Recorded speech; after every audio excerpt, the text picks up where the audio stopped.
좋으신 우리 주님의 은혜가 우리 동덕의 모든 교우들과 함께 하시기를 바랍니다. 오늘 우리가 함께 나누실 하나님 말씀은 예레미야 48장 26절에서 마지막 47절까지의 말씀입니다. 본문은 모압에 관해 주어진 하나님의 말씀인데 우리가 어제 살펴왔던 예레미야 48장의 후반부입니다. 어제 말씀에서 모압이 하나님의 심판을 받게 된 이유는 자신의 업적과 보물을 의지하고 그모스 신을 섬겼기 때문이다 라고 하는 것을 살펴보았습니다. 그리고 26절 이후의 본문에서는 모압이 하나님의 심판을 받게 되는 또 한 가지 이유를 말하는데 그것은 바로 교만입니다. 26절입니다. 모압으로 취하게 할지어다. 이는 그가 여호와에 대하여 교만함이라. 이후 29절은 모압의 교만을 구체적으로 나열하고 있는데 우리가 모압의 교만을 들었나니 심한 교만 곧 그의 자고와 오만과 자랑과 그 마음의 거만이로다. 29절에 따르면 교만은 자고입니다. 자고라고 하는 것은 스스로 높게 여기는 것을 말합니다. 또한 교만은 오만입니다. 오만은 태도나 행동이 거만한 것을 의미하는데 한 사람의 태도나 행동이 거만하다면 그가 스스로를 높게 여기고 다른 사람을 낮게 보기 때문일 것입니다. 또한 교만은 자랑입니다. 자랑은 자신이나 자신과 관계된 것들을 칭찬받고자 남에게 드러내는 것입니다. 그리고 교만은 거만입니다. 거만은 잘난 체하며 남을 업신여기는 것을 의미합니다. 이와 같이 모압의 교만은 자고, 오만, 자랑, 거만이었습니다. 자기 스스로를 높이고 남을 낮게 여기고 자기를 자랑하며 남을 업신여기는 것이 바로 교만입니다. 모압은 스스로를 높이고 다른 나라를 업신여겼습니다. 본문 27절이 이런 모압의 태도를 잘 드러내고 있는데 내가 이스라엘을 조롱하지 아니하였느냐 그가 도둑 가운데에서 발견되었느냐 내가 그를 말할 때마다 내 머리를 흔드는도다. 한 나라가 다른 나라를 업신여기는 일은 오늘의 국제관계에도 익숙한 모습입니다. 경제력이나 군사력으로 세계는 높고 낮은 나라가 서열화되어 있습니다. 지금도 그래서 OECD 국가 여러 가지 나라들의 그런 경계를 나누는 그런 일들이 있는데 다 순위를 매겨서 그것을 발표하는 모습을 우리가 보게 됩니다. 그래서 사람도 마찬가지지만 나라도 서열화되어지는 그런 모습들을 우리가 보게 되지요. 인간은 존엄하고 만민은 평등해야 하지만 힘이 센 나라에 속한 사람은 힘이 약한 나라에 속한 사람을 업신여길 뿐만 아니라 착취하기도 합니다. 모압은 이스라엘을 업신여겨 조롱하였고 그들을 도둑과 같이 여겼으며 이스라엘에 대해서 말할 때면 머리를 절레절레 흔들었습니다.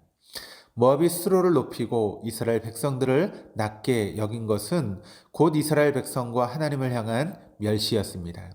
하나님은 나라와 인간을 서열화하고 스스로를 높여서 다른 일을 업신여기는 모압의 교만을 심판하십니다.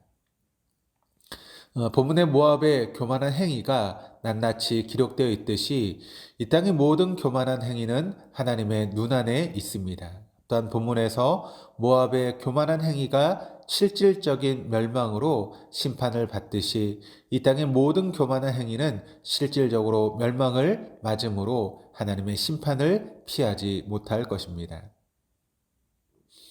이처럼 교만한 모압을 심판하시는 하나님은 우리에게 두려움을 자아냅니다. 그런데 본문에서 주목하여 보게 되는 또 한 가지는 모압을 향해 심판의 말씀을 하시는 하나님의 마음입니다. 31절입니다.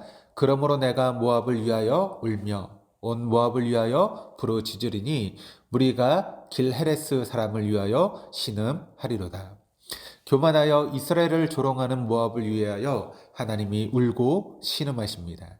32절도 보시면 신마의 포도나무여 너의 가지가 바다를 넘어 야셀 바다까지 뻗었더니 너의 여름 과일과 포도 수확을 탈취하는 자가 나타났으니 내가 너를 위하여 울기를 아셀이 우는 것보다 더하리로다. 기름져 포도가 무르익은 모압 땅 신마가 하나님의 심판으로 탈취당하는데 그 모습을 보신 하나님이 우시고 계십니다. 그리고 교만한 모압을 향한 심판의 말씀인 예레미야 48장을 마치시면서 47절의 말씀을 덧붙이고 계시는데 47절이 이렇게 기록을 합니다. 그러나 내가 마지막 날에 모압의 포로를 돌려보내리라. 여호와의 말씀이니라. 모압의 심판이 여기까지니라. 자신의 업적과 보물을 의지하고 그모스 신을 섬기고 교만하여 이스라엘 업신여긴 모압을 심판하시는 하나님은 동시에 심판받는 모압을 위해 우시는 하나님이십니다. 심판으로 멸망하여 포로된 모압을 다시 회복하시려는 하나님이십니다. 죄 많은 모압을 향한 이런 하나님의 마음은 인간으로선 쉽게 이해할 수 없는 부분이기도 합니다.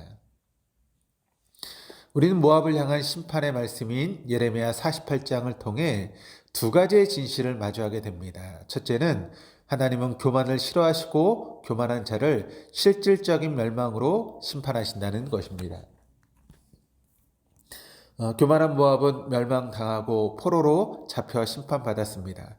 스스로 높아져 오만과 자랑과 거만한 삶을 일삼는 나라와 사람은 모압과 같이 벌을 받게 될 것입니다. 그러므로 우리는 스스로 높아져 다른 이와 다른 나라를 업신여기는 거만하고 오만한 모습은 없는지 돌아보고 두려움으로 돌이켜야겠습니다.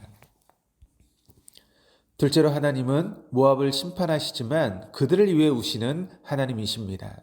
하나님은 다른 신을 섬기고 업적과 보물을 의지하며 교만한 모압을 단호히 심판하시지만 그들을 향한 당신의 자비를 거두지 아니하십니다. 인간이 한 줄기 희망을 가질 수 있다면 그것은 심판 중에도 거두지 아니하시는 하나님의 자비 때문입니다. 자고와 오만과 자랑과 거만에 취한 인간의 역사와 현실은 악하고 절망적이지만 이러한 세상을 심판하신 하나님의 눈물과 회복케 하시라는 마음을 바라볼 때 우리는 절망 위에 일어설 수 있습니다. 허락하신 오늘 교만한 나를 돌이켜 하나님 앞에 설 뿐만 아니라 악한 세상을 향한 하나님의 눈물을 발견할 수 있는 그와 같은 놀라운 은총이 저와 여러분에게 주어질 수 있기를 축복합니다. 기도하시겠습니다. 자고와 오만과 자랑과 거만한 모압을 심판하신 하나님, 그 하나님을 믿는 저희가 스스로를 낮춰 다른 이와 나라를 업신여기는 교만을 거두게 하여 주시옵소서. 나아가 우리의 삶의 터전에 교만한 이들과 질서가 있다면 대항하게 하여 주시고 또 교만한 이들과 나라로 인해 고통받는 자들을 보듬는 마음 또한 허락하여 주시옵소서. 모압을 심판하시되 자비를 거두지 않으시는 하나님, 그곳에 한 줄기 희망이 있음을 고백합니다. 악한 역사와 현실을 볼 때에 절망이 마음에 차오르지만 우리를 향한 하나님의 눈물과 회복케 하심을 보게 하여 주옵소서. 그리하여 그리스도인인 저희가 하나님의 마음을 품고 회복케 하신 하나님의 손과 발로 살아갈 수 있도록 인도하여 주옵소서. 감사드리며 예수 그리스도 이름으로 기도드립니다. 아멘.